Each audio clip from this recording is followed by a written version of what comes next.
Alright guys, Scrappy again. I hope you're doing well and enjoying your day so far with Alluka mania continuing. The big rumour over the last couple of days is that FaZe are looking to sign him onto their roster. Whether or not that actually happens as a recording, it has not quite yet. Questions on how good Alluka will be when it feels rather inevitable he will be in the Pro League. Alluka with a few thoughts for Shotzzy over the last couple of days, and now some thoughts for Mercules. After all the talk about, oh, is Alluka the next Merc? Alluka says, look, I might even run that guy if I get to the league, but you cannot dispute what Mercules has done for OpTic Texas. Very much enjoyed your thoughts in the comments. Hit the like button if you enjoy. Subscribe if you're new as always. I was looking at this for a long time, this maniac, I don't know, algebra, whatever you want to say, and the more I look at it, the more funny I find it, so I thought I'd just share that with you guys. There's another thing here from Donny Temp. I just thought this was hilarious. Don has been doing a great job on the flag the last couple of times he's been on there. If you guys do want more Don Temp action, we run a show every Monday on the Breaking Point channel called Dope Check with Trey and with Don Dada, and we have a great time. So if you want 3 hours of Don every week, there's an opportunity there. But what I find funny, and Don actually mentioned this to us at one point on the show, is that like he's kind of got this personality where he likes a little bit of conflict, like he needs to get it out of his system, and it was the same when he was a player as well. I think he said that now he's not competing anymore, he can't like get that frustration out in the same way that he used to. So he really enjoys having a little argument with people on Twitter. So he does this quite a bit over the last couple of days. And if you want to, help Don get basically a stress ball going, then feel free to reply to his Twitter and rile him up a little bit, because I think he actually enjoys it. And because Don says, look, I can't argue with my girl at home, or that causes issues, or I can't argue with my homies. So you Twitter more onto my new best friends that we're running fades with all of you guys. So yeah, I just thought that was a hilarious update, really. Couple of things.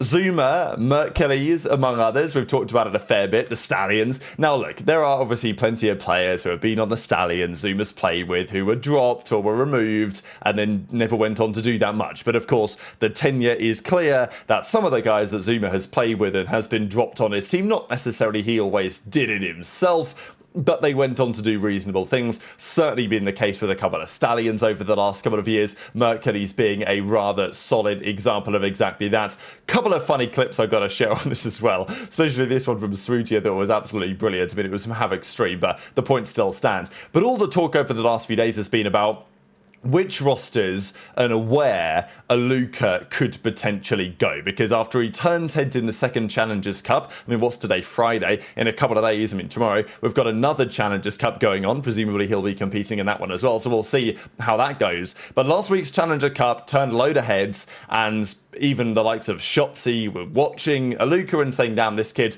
looks like he could be the next Mercules, plays the game the right way, shoots incredibly straight. And look, I think it would be a massive shock if Alluka doesn't get into the Pro League. The big rumour over the last couple of days was that FaZe are very interested, looking to sign him on the substitute bench in the near future. Who knows, maybe that's been announced by the time this video goes live, or maybe some other team swoops in and gets the job done. But the reality is that Omid Rafi said that 6 CDL teams were reaching out to Rafi and to Omid, because he's on the Omid Brooklyn team, to say, okay, can we sign this guy somehow? Is that going to be a possibility? It's almost certain, I think, that after Major 1, assuming visas can get sorted, he probably will be in the league somewhere, or at least on a sub spot, and maybe FaZe need to make a change at some point. That was the big talking point of the last couple of days. But is that the right decision? How good would Alluka be? Because after Mercules, there's a lot of pressure, right? And it was, to be fair, the same thing for a lot of players that followed up Simp in some regards. Look, there wasn't many that were considered to be, oh, next Simp.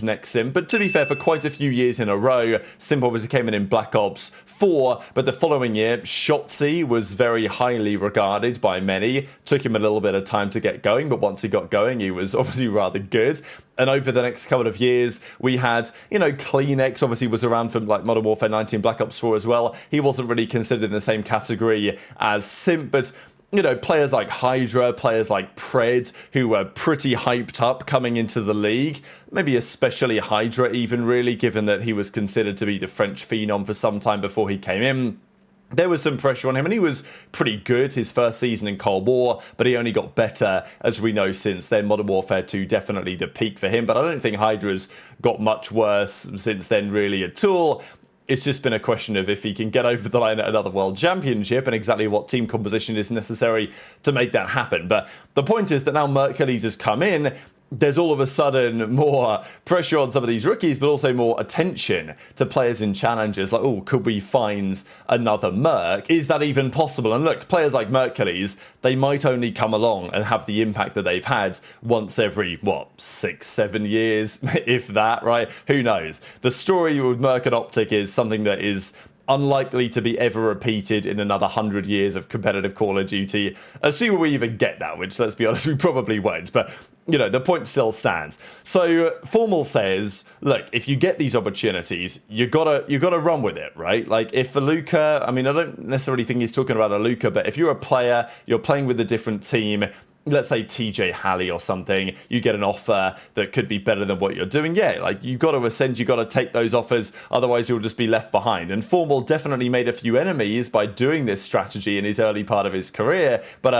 like, it was every man for himself back then to an extent, and it worked out very well for Formal indeed. Now, Alluka obviously needs to be smart because he will have offers on the table. Better off not taking an offer for a weak team where you're not going to look so good. Mercules benefited because OpTic were really struggling. Had Mercules joined Cloud9, it would not have been the same story, would it, last season, and nor would it this season as well, you would well imagine.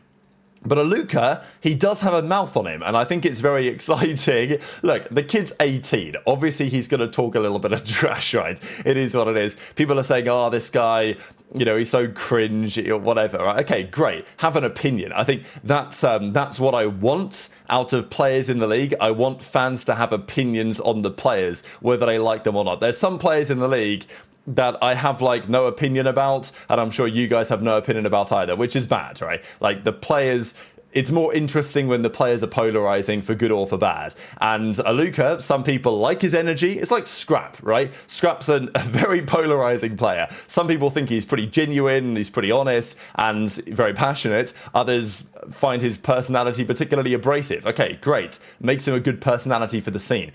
Ghosty, I think, is almost similar to a regard. Alluka could be another one. I don't know, right? Like, I think genuinely it seems reasonably humble and recognizing that, like, look, what Mercules has done, what Kenny has done in his career is obviously far greater than what Alluka has achieved so far. I mean, look, he fried in one Challengers Cup, so, you know, congratulations, I think. Many are saying, well, do it on LAN, then we'll take you seriously.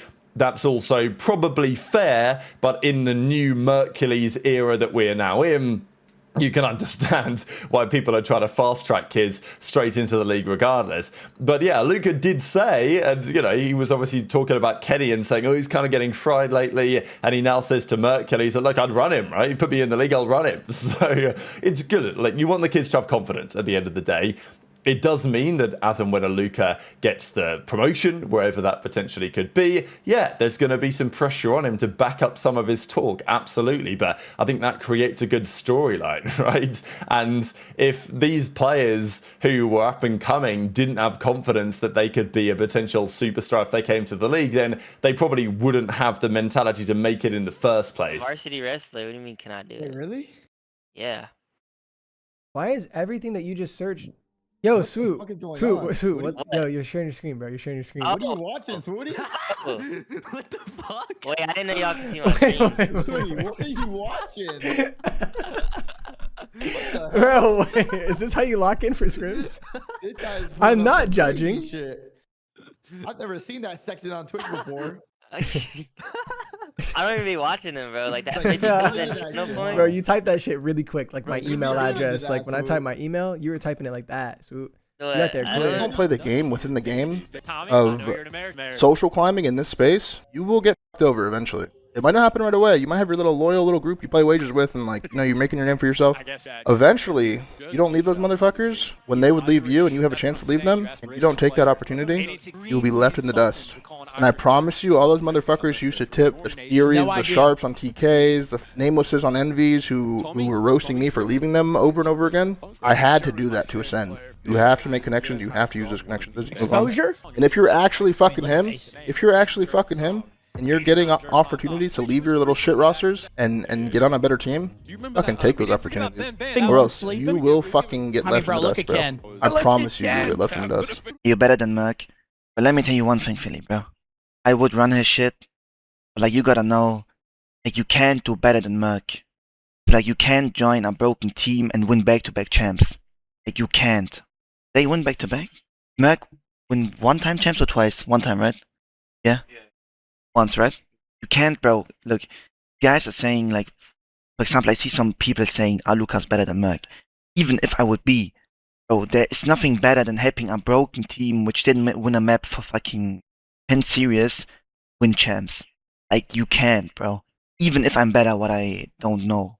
Like, you know what I mean? Like, that's some, like, can't even tip that. Like, you can't even fucking be better than that, you know what I mean? Like, that shit is hard. No doubt that Alluka's been on a generational PR run. Everyone's been talking about this kid's name over the last few days. We'll see again what happens this weekend. He's not the only player to keep an eye out for, right? It's just because he's a pretty new name. You know, he's German. So, again, people are like, oh, well, it's kind of like HyDra and Pred in a way. It's kind of clear best player in that region. So there's some excitement about that. Player that people haven't really heard about too much before, that's starting to make waves. So there are lots of reasons why Alluka kind of makes sense here. Other players, that's less true for, but does that mean that they couldn't still be very valuable? No, not necessarily. Johnny, for example, says, well, where's my Alluka PR? Here he is playing Vivid Beans, Mack and Afro, the Cloud9 team. They play them on a Colossus hardpoint. They win at 250-125. Johnny goes 50 and 19, 2.63 elimination ratio. So, you know, he's frying.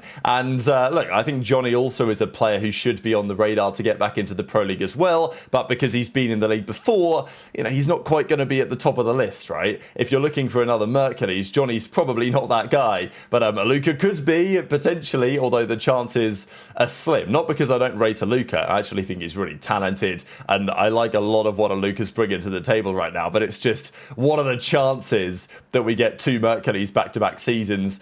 Pretty slim, I would imagine, but intriguing your thoughts in a comment. Most finals appearances among active duos, Shotzzy and Huke, Shotzzy, Dashy, they continue on as a duo, and, well, so do these others. Simp and Drazah, of course, Simp and aBeZy made plenty of grand finals, 27 grand finals together, but now they're no longer active, so that record is wiped away. Abuzah and 04 have made 4, as we know. None of those, unfortunately for those guys, went to plan. Maybe that'll be a different story now that they're joining up with Simp and Drazah for this upcoming season. But very much intrigued to your thoughts on all of this stuff in the comment section below. Hit the like button if you enjoyed, subscribe if you're new, take care, and I'll see you next time. Try Merliton for Merliton. Is that a fucking wizard? What is Merliton? 71, scoring better. This shit's on LAN too. This ain't online. It's just easier to watch online, like POV, I think, for the broadcast or the guy that made the video. This shit's on LAN. Creating a more favorable board position. Unfortunately, this word can move. Milters. So he makes it Ramulos for he ends up placing Marlight. Response. And John block off the triple word, maybe? Draws a weak look. Bro, what is this? Ramulos? Looking vowel heavy. Ramulos. However, Metanoia for Metanoia. Bro, what? If I'm a spectator, I'm walking past, I'm like, what the fuck is going on here? Nigel hammers his high scoring. No one else watching this? This is insane. 46 and pass from John. You're not beating someone who's putting down EDH. Look at this word he put down. Athleisure. 59 and scores 559. Motherfucker put Athleisure down, bro. Sandwich or something, but I'm not a You're not winning that.